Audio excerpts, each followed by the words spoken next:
Okay, so now I want to talk about the Magic Bands and the My Disney Experience app.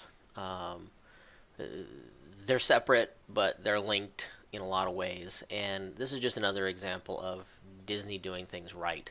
I can remember very clearly many weeks before our trip when the Magic Bands arrived at the house, and you open up the box, and there they are. They're the one band for each of our family members, and they're organized just so neatly in the box, and it just looks professional. And my wife made the comment, "Man, they just do everything first class." And that was probably the perfect way to put it. So the Magic Bands arrived weeks in advance for you. Your luggage tags arrived weeks in advance for you, and they encourage you to get on the My Disney Experience app, link everything together.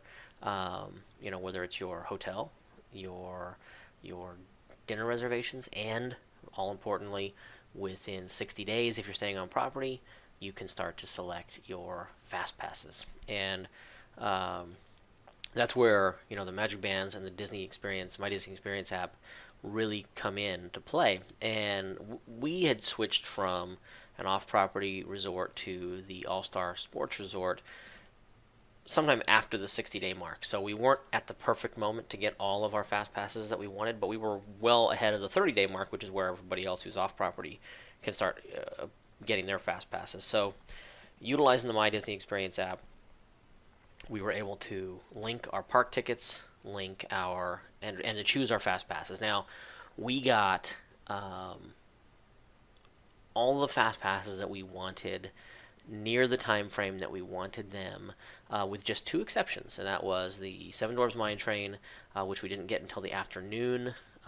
We did book it twice because we were going to be 2 days at the Magic Kingdom to see it all, and we didn't get Frozen as early in the day as we would have liked. As a matter of fact, we booked it in the evening. But everything else we got that we wanted in the morning. And that was critical. Didn't know how critical at the time, but it was critical that we got those fast passes where we wanted them because it allowed us to see other rides at the right time, fast, without waiting in those horrible lines. So again, from the My Disney Experience app, when you're at the park, it's really cool because it geolocates you, and it tells you where you are in the park. It tells you where you are in your resort, but it allows you to move around the park really well from inside the app on your phone. You can track the wait times of every ride. So, if Space Mountain's running 100 minutes, then you can simply say, you know what, we're going to go check out Buzz, which is only 45 right now. Or we'll go to the Laugh Floor, which is only 10, and then we'll come back. Or you can kind of map out exactly how many rides can I get in before my next Fast Pass window expires. And we did that all day long, right? But it was all hinged upon us having the Fast Passes, us having the My Disney Experience app ready to go all the time. And I was surprised in walking around the park how few people were wearing Magic Bands. I shouldn't say few; it's a ton of people that are wearing Magic Bands, but percentage-wise, I don't know. I'll make up a number, but maybe 70%, 60% were wearing their Magic Bands, which meant the other 40% weren't. They were doing something old school. I couldn't believe how many people were using the kiosks. I'm sure it's a lot less than in years gone by, but using the kiosks to change their Fast Pass reservations, which is crazy because again, if you're changing your fast pass reservation on the day of, you're not getting much probably. Again, the My Disney Experience app we found to be invaluable.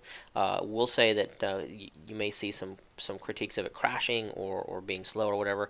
I think a lot of that has to do with the GPS aspect of it, and if you just kill the app and restart it, I always had no problems whatsoever. So it would sometimes freeze, and it wouldn't update or whatever, and you wouldn't see the new times. But again, we had some attractions go down on us. We had Splash Mountain go down on us for a few hours on our second day at Magic Kingdom, and again through the app we were able to track that and knew where it was. And while we never did get back on that ride where we wanted to, it kept us from wasting time going back and forth up to Frontierland. We did when we ran over there. We hit Thunder Mountain twice instead of getting on to Splash, Thunder Mountain. We love the kids love it, so it's fine. But we didn't have to waste our time wondering whether it was back up or not. The app did all of that for us. So could not recommend utilizing the app more for both, linking everything, your park tickets, your dinner reservations, your fast passes, the whole thing. So again, two thumbs up for the My Disney Experience app, and the bands, the Magic Bands, are just awesome because you're not fumbling with a card, you're not fumbling with anything else. The kids wear it on their wrists.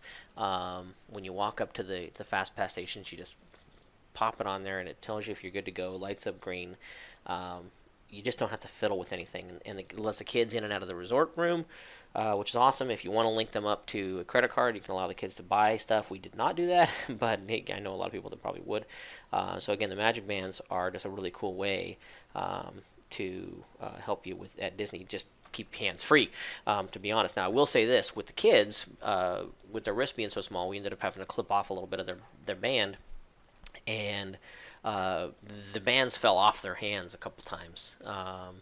Luckily, we spotted it every time that happened, but that would have been not too fun had the bands fallen off and we didn't know it, and then we couldn't find them. So I saw some people with various types of clips or tape or whatever on bands. We didn't do that. We just kept an eye on it. But that's just something to be aware of. That on the smaller wrists, when you're clipping them all the way down, they can fall off, and especially the kids tend to run around and get their arms caught on stuff more too. So I imagine that plays into it as well.